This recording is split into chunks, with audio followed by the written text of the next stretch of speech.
L'actualité en Europe, et l'un de nos correspondants, c'est Renaud Bernard en Italie, a voulu attirer notre attention sur un événement qui a bouleversé l'Italie. Ce sont les obsèques, la mort et les obsèques d'un chanteur. Un chanteur qu'on ne connaît pas du tout en France, il s'appelle Pino Daniele. Alors l'équivalent, je pourrais vous dire, je ne sais pas, je pars sous contrôle de Renaud, Georges Brassens, c'est lui qui va me dire si je me trompe ou pas. Pourquoi cet homme-là était si connu dans son pays? Bonjour Renaud. Bonjour William, 31 albums enregistrés et écrits par Giuseppe Daniele et Pino Daniele en 40 ans de carrière, une quinzaine de millions d'exemplaires vendus un peu partout dans la péninsule. C'est un immense artiste qui s'est éteint il y a 15 jours avec des obsèques quasi nationales jusqu'au chef du gouvernement qui a publié un télégramme de condoléances en disant ça me rappelle tous mes jours de l'an depuis que je suis tout petit. Pino Daniele, un immense artiste mais dont le décès nous permet surtout de s'arrêter sur un particularisme italien. À chaque ville, sa star de la chanson pop. Alors, Pino Daniele, on va le voir dans un instant, c'était Naples. Mais vous avez Paolo Conte, qui est encore parmi nous, que l'on connaît très très bien en France. Oui. Lui, c'est un avocat de Gênes. Adriano Celentano, qu'on connaît aussi pas mal, c'est Milan.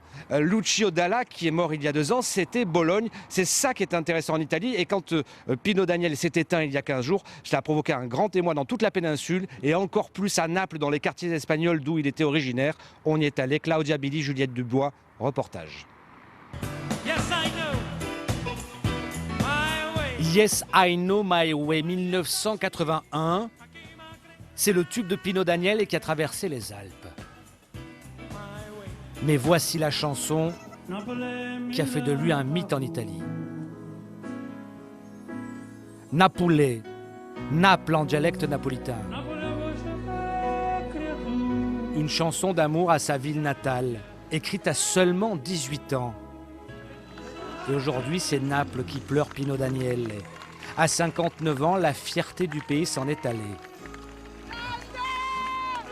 Lors des obsèques de l'artiste, c'est Napoli que la foule a voulu écouter.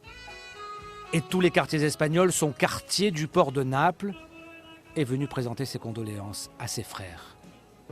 Pour ses amis de la Naples populaire, Pino Daniele avait porté la cité parthénopéenne sur toutes les grandes scènes de la planète. Tu vois, Pino est devenu un mythe.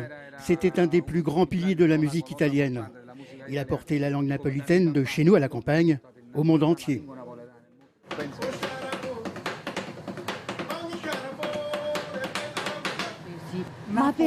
Naples, c'est Pino Daniele. En tant que personne, en tant que chanson, en tant que tout. Chez Vincenzo le coiffeur, on se souvient du jeune guitariste adolescent qui à l'époque était simplement un copain, pas encore une star. Le voilà en concert en 1988. Et là, c'est le spectacle qu'il a fait dans une prison de Naples. Pino faisait partie de Naples, il faisait partie de nous, de ce quartier. Il est né ici, il a grandi ici. Et regardez cet hommage de toute une ville, la veillée du souvenir, la place du plébiscite de Naples comme un soir de dernier concert pour l'enfant du pays. Alors vous le voyez, des obsèques au cours desquelles on a applaudi la carrière, l'œuvre. Mais enfin, c'est une tradition en Italie qu'on applaudisse au moment d'obsèques, oui? Toutes les obsèques depuis 1973, depuis exactement le 23 septembre 1973, les obsèques de la comédienne Anna Magnani, que l'on avait connue dans Rome ville ouverte ou dans le Roma de Fellini. C'est la première fois dans l'histoire de l'Italie qu'on a applaudi pour les obsèques. Alors là, c'était une artiste, mais c'est allé crescendo. 1978, Paul VI s'éteint.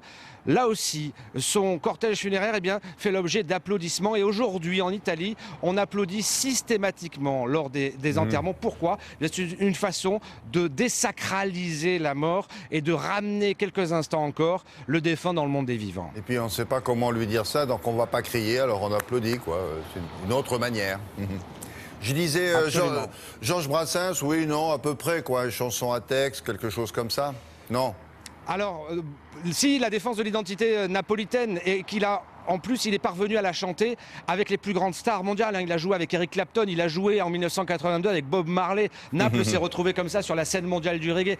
C'est quelqu'un qui a porté très fort l'identité de cette ville, un peu paria, au devant de la scène. Oui, en réalité, on n'a pas l'équivalent en France. Merci beaucoup, Renaud. À plus tard.